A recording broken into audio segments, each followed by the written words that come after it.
Hello everyone, good evening. Hope you all are doing well. Today we are going to discuss the chapter ranking. As we all know, one question from ranking comes in every exam, like in bank, in SSC. Even in bank exam, there are 5 questions that comes from ranking.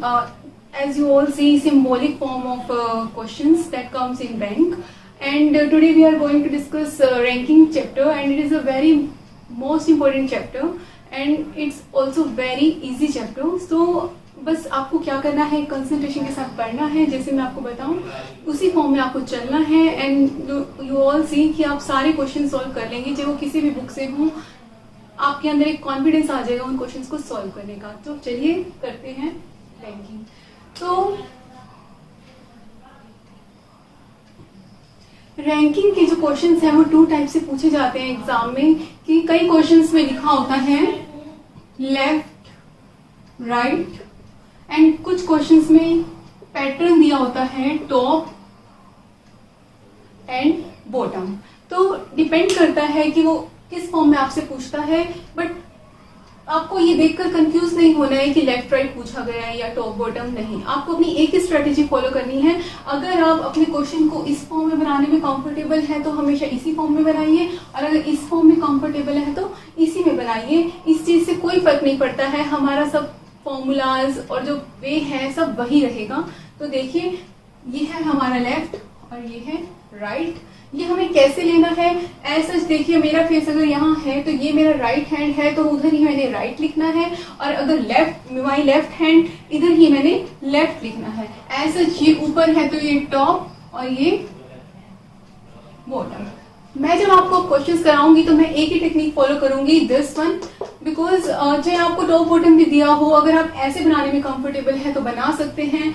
Top से होगा तो वही left से होगा, bottom से जो दिया हुआ हो वो आप बना दीजिएगा राइट से. तो अब चलते हैं क्वेश्चन की तरफ. हाँ जी, तो हमारा पहला क्वेश्चन है रैंकिंग का, this one. If in a row Mohan is 18th from the left end, if he is 15th from the right end, then how many persons are there in a row. ये कहना चाह रहा है, आपको एक पंक्ति दी हुई है, एक रो दी हुई है जिसमें मोहन का रैंक, अब यहाँ पे लेफ्ट से लिखा हुआ है, ये भी दे सकता था कि टॉप से मोहन का रैंक 18 है, बॉटम से मोहन का रैंक 15 है. तो बताइए उस पंक्ति में, उस रो में टोटल कितने बच्चे बैठे हैं. तो हम इस क्वेश्चन को कैसे करेंगे. देखिए, रैंकिंग को सॉल्व करने का हमारा एक ही फॉर्मूला है, बेसिक फॉर्मूला, जो अगर पेपर का लेवल आपका इजी लेवल है तो डायरेक्ट आप फॉर्मूले में पुट कीजिए जो भी डेटा आपको दिया हुआ है एंड आपका आंसर आ जाएगा. 3 टाइप ऑफ क्वेश्चंस हैं जो बिल्कुल फॉर्मूला बेस्ड क्वेश्चंस हैं. आपको कुछ नहीं करना है, जो चीजें गिवन है उसको फॉर्मूले में पुट करनी है एंड आंसर. अगर पेपर का लेवल थोड़ा अच्छा है, मिड लेवल एग्जाम है या थोड़ा टफ लेवल है, तो आपको सीधा क्वेश्चन कभी भी नहीं देगा, ट्रिकी क्वेश्चन देगा. ट्रिकी क्वेश्चन में भी फॉर्मूला यूज होगा, बट इन दी एंड उससे पहले आपको समझना होगा कि हमें क्वेश्चन को कैसे ड्रॉ करना है. तो मेन जो हमारा रैंकिंग में जो चीज है ध्यान रखने की, वो है कि हमें डायग्राम जो हमें ड्रॉ करना है वो हमारा सही होना चाहिए. अगर उसमें ही गलती हो गई तो आंसर नहीं आएगा. इस बात को ध्यान रखिएगा. And most of the time मैं आपको बता रही हूँ, मुझे 3 ईयर से एक्सपीरियंस है. मोस्टली बच्चों के आंसर्स में जो प्रॉब्लम होती है, मान लो उनका आंसर आना है 25 तो वो निकलता है 24, कुछ का निकलता है 26. तो ये 1 का ही उनको थोड़ा सा एरर रहता है, उनके आंसर में प्रॉब्लम आती है 1 की. तो ये एरर ना हो, इसके लिए थोड़ा ध्यान से अपने कंसंट्रेशन के साथ आपने डायग्राम बनाना है. और जो भी कैलकुलेशंस करनी है वो थोड़ा ध्यान से करनी है, ओवर कॉन्फिडेंस में होकर नहीं करनी है. एंड एग्जामिनर भी बहुत स्मार्ट होता है, वो भी आपको ऑप्शंस में ऐसे ही देगा. अगर आंसर 25 है तो वो भी आपको ऑप्शंस में 24, 25, 26, 27, क्योंकि उसे पता है कि बच्चों की एरर 1 से ही होती है, तो वो आपको ऑप्शन में 24 भी गिवन देगा और 26 भी. तो बस इतना ही ध्यान रखना है, क्योंकि आता हुआ अगर गलत होता है तो बहुत अच्छा नहीं लगता है किसी को भी. तो ध्यान दीजिए कि कैसे करना है. तो मेन जो हमारा रैंकिंग का बेसिक फॉर्मूला है वो क्या है, देखिए मैं आपको एक बेसिक बता रही हूँ सबसे पहले, उसके बाद हम इस क्वेश्चन को सॉल्व करेंगे. मान लो एक रो है, ये है हमारा लेफ्ट और ये है हमारा राइट. तो इसमें मान लो मैंने आपको बताया एक बच्चा बैठा है. मैं आपको भी ये बता रही हूँ कि हमारा जो फॉर्मूला है वो कैसे क्रिएट हुआ, कैसे बना. तो एक बच्चा ले लिया मैंने, उसका नाम मैंने ले लिया राम। ओके, राम का स्थान जो है, नंबर जो है पंक्ति में आगे से है 10। राम का ही नंबर पंक्ति में पीछे से भी कितना है? 10। तो बताइए टोटल बच्चे पंक्ति में कितने हैं? ये तो आप वैसे भी बता सकते हैं बिना किसी फॉर्मूले के, बट इसमें प्रॉब्लम क्या होती है? देखिए, राम टोटल बच्चे अब आप देखते ही कह दोगे 20। राम का नंबर आगे से 10, पीछे से 10, टोटल बच्चे पंक्ति में होंगे 20। But no, there is answer is 19, because Ram का ही रैंक दोनों ही तरफ से काउंट हुआ है। अगर यहां से देखो तो राम का नंबर 10 है, ओके, लेकिन पीछे से भी 10 है, तो आप देखोगे कि राम इधर से भी काउंट हो गया 10 में एंड इधर से भी काउंट हो गया 10 में, जबकि टोटल बच्चे पंक्ति में है कितने? 19। राम दोनों तरफ से काउंट हुआ, इसीलिए एक माइनस करना पड़ेगा। फॉर्मूला क्या बनेगा? Total is equal to Ram का नंबर लेफ्ट से, राम का नंबर राइट से -1। ये हमारा रैंकिंग का बेसिक फॉर्मूला है, जो मैंने आपसे ऑलरेडी बता चुकी हूँ कि एक ही फॉर्मूला है जो रैंकिंग में यूज होता है। इसमें अब आपने कुछ नहीं करना है, डायरेक्ट पुट करना है। सेम बच्चे, आगे से नंबर, पीछे से -1। इससे हमारे क्या आ जाएंगे? क्लास में टोटल बच्चे कितने हैं? तो इसका आंसर आएगा 19। तो सेम यही क्वेश्चन है, यहाँ पर आपको दिया हुआ है मोहन का रैंक। फॉर्मूला लिखिए सीधा सीधा, मोहन का रैंक लेफ्ट से, मोहन का रैंक राइट से -1। लेफ्ट से कितना है? 18, राइट से कितना है? 15 एंड -1। इसे सॉल्व कीजिए तो आंसर इज 32। तो क्लास में टोटल स्टूडेंट्स, इस क्वेश्चन का आंसर क्या आ जाएगा? 32। तो ऐसे हमें क्वेश्चन को सॉल्व करना है। अब आपको इस टाइप से बेसिक से 3 क्वेश्चन दे सकता है। कैसे? आपको गिवन टोटल भी दे सकता है, उसका एक तरफ से रैंक बता के दूसरी तरफ से पूछ सकता है।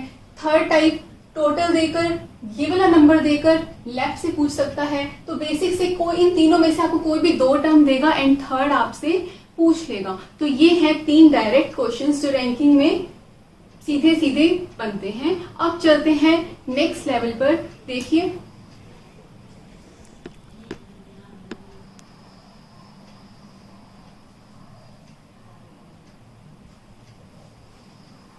हाँ जी, तो देखिए हमारा नेक्स्ट क्वेश्चन कैसे सोल्व होगा।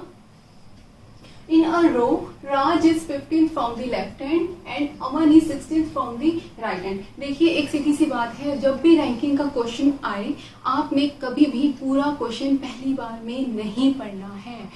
एज सच आप पूरा क्वेश्चंस पढ़ोगे, उसके बाद दोबारा से आपको पढ़ना पड़ेगा डायग्राम ड्रॉ करने के लिए। इससे अच्छा आप जैसे जैसे पढ़ते जाइए एक एक लाइन और वैसे ही डायग्राम ड्रॉ करते जाइए, क्योंकि इतना टाइम कभी नहीं होता हमारे पास। And you all know ranking is a scoring subject. So आपने बस यही करना है, जैसे जैसे आप पढ़ रहे हो वैसे वैसे ही आपने डायग्राम ड्रॉ करते चलना है एंड फाइनली आपका आंसर निकल जाएगा। देखिए, इन अ रो, ये हमारा लेफ्ट एंड ये राइट।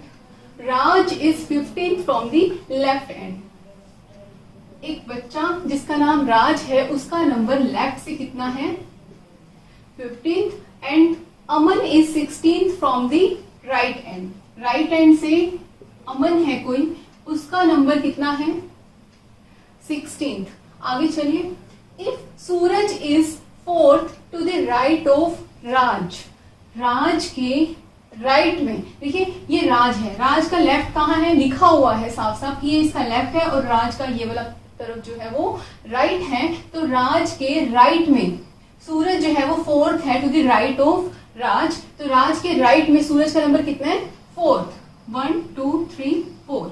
यहाँ कौन बैठा है? सूरज। ऑब्वियस है, पंक्ति अगर यहाँ से शुरू हो रही है, यानी कि यहाँ पे 1 2 3 4 5, तब जाके राज का नंबर 15 है, तो आगे बैठा है, इसके इस तरफ आ रहा है, तो नंबर तो आगे इंक्रीज होते चलेंगे, 16 17 18 एंड 19। तो सूरज का नंबर आगे से कितना हो गया? 19। ये तो भी 4th ही था, तो हमने ऐसे ही कर लिया। लेकिन हो सकता है अगर वो आपको ये दे दे राज के राइट में 21 है, तो हमें ये काउंटिंग ऐसे बना के नहीं करना है, डायरेक्ट सीधा ऐड कर दीजिए। 15 में जो भी नंबर दिया हुआ हो उसको ऐड कर दीजिए, वही नंबर यहाँ आएगा।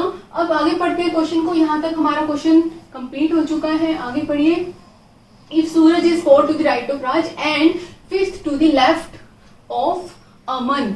एक बात ध्यान रखिएगा, इसमें भी रैंकिंग में भी आप ये चीज नोटिस करोगे, ब्लड रिलेशन में भी, इवन आपका जो सिटिंग अरेंजमेंट जो चैप्टर है उसमें तो बहुत ज्यादा आता है। क्या, अगर एंड है, एंड के बाद कोई लाइन अगर ऐड है तो वो लाइन हमेशा फर्स्ट पर्सन के लिए होगी। इस बात को ध्यान रखिएगा, एक एंड और एक हूं। एंड अभी एंड के लिए ही समझे, एंड के बाद कोई भी दो लाइंस अगर एंड से कनेक्टेड हैं, पहले फर्स्ट लाइन ये है, फिर एंड, फिर second line and 5th to the left of अमन, तो एंड के बाद जो भी लाइन होगी वो हमेशा फर्स्ट पर्सन के लिए होगी। तो हमें इसे कैसे पढ़ना है, जो सूरज जो है वो 5th to the left of अमन। तो बनाइए, अमन का ये राइट साइड है, अमन का ये लेफ्ट साइड है। अमन के लिए ये पूरा लेफ्ट साइड और ये पूरा राइट साइड। तो अमन के लेफ्ट में क्या नंबर है, 5th। 1 2 3 4 एंड 5। सूरज तो ऑलरेडी बैठा ही है, यहां से इसका नंबर कितना हो गया, 5th, और यहां से कितना था, 4th। अब चलिए, अगर अमन के लिए पंक्ति यहां से शुरू थी तो 1 2 3 4, तब जाके इसका 16 है, तो इधर आगे इंक्रीज होते जाएंगे। तो राइट से सूरज का नंबर कितना आ गया, 16 इसका है, 16 प्लस में 5, तो सूरज का रैंक राइट से कितना आ गया, 21। अब आपको सूरज का रैंक लेफ्ट से भी पता चल चुका है, सूरज का रैंक आपको राइट से भी पता चल चुका है, और हमें सबको पता है हमें क्या निकालना है, टोटल निकालना है। और हमें फॉर्मूला पता ही है, फॉर्मूला क्या होता है, टोटल इज इक्वल टू सूरज का रैंक लेफ्ट से, सूरज का रैंक राइट से -1। 19 प्लस में 21 -1, तो यहां से हमारे क्या आ गए,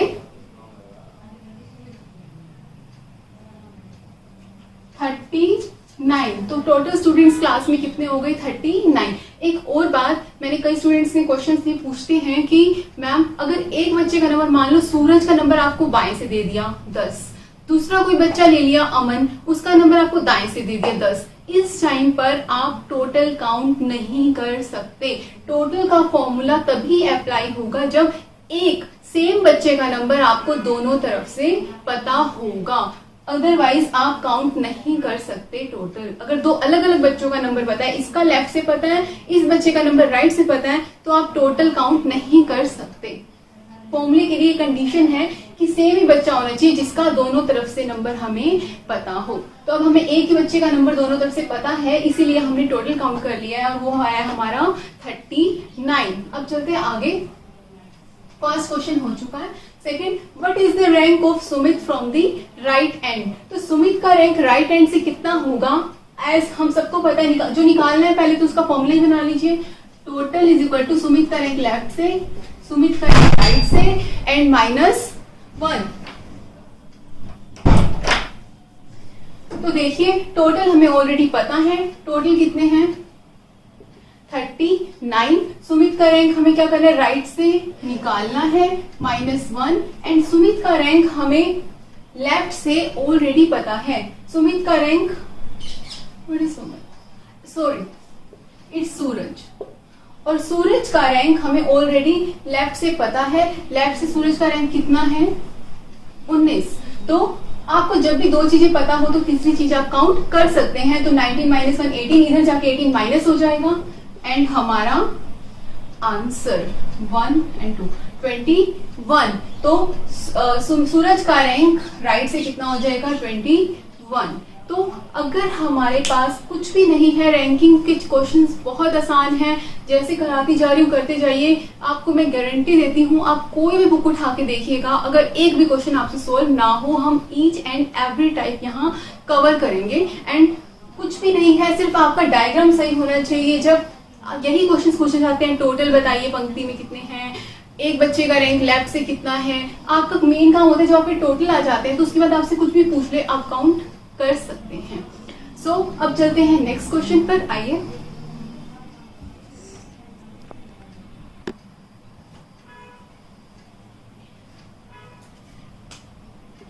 हाँ जी, तो चलते हैं नेक्स्ट क्वेश्चन पर। हमारा नेक्स्ट क्वेश्चन है in a row, Neha is 20th from the left hand and Parul is 15th from the right hand. Then what is the total number of students in a row and find the Neha rank from the right end. तो हमें दो question find out करने हैं. सबसे पहले हमारा काम क्या है, डायग्राम बनाना.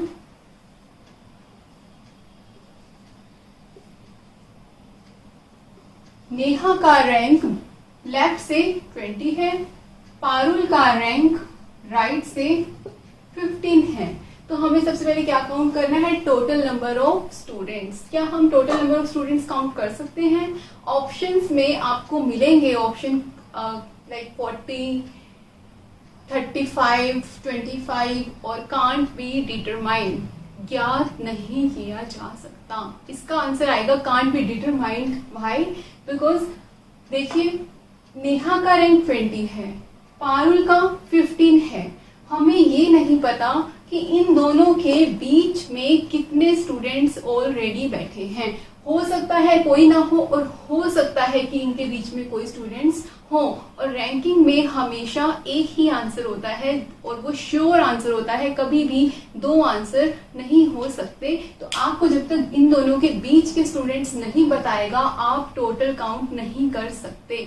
फॉर एग्जाम्पल अगर हम प्रैक्टिकल देखें तो एक पंक्ति है, मैं उस पंक्ति में बैठी हूँ, मेरा नंबर आगे से 5 है, ठीक है, और मेरे पीछे कोई और लड़की है, उसका नंबर मैं पीछे से देखूं, उसका भी 5 है. तो बच्चे क्या बोलते हैं इस टाइम पे, टोटल बच्चों की पंक्ति में 10. नो, मेरा रैंक आगे से 5 है, मेरी फ्रेंड जो पीछे बैठी है उसका नंबर पीछे से 5 है. हम दोनों के बीच में कितनी भी लड़कियां हो सकती हैं, और जब तक हमें ये नहीं पता हम दोनों के बीच में कितने बच्चे बैठे हैं, हम उस पंक्ति में टोटल काउंट नहीं कर सकते. तो इस टाइम पर इस क्वेश्चन का आंसर होगा can't be determined. Can't determined हम ज्ञात नहीं कर सकते. अब चलते हैं नेक्स्ट कंसेप्ट पर.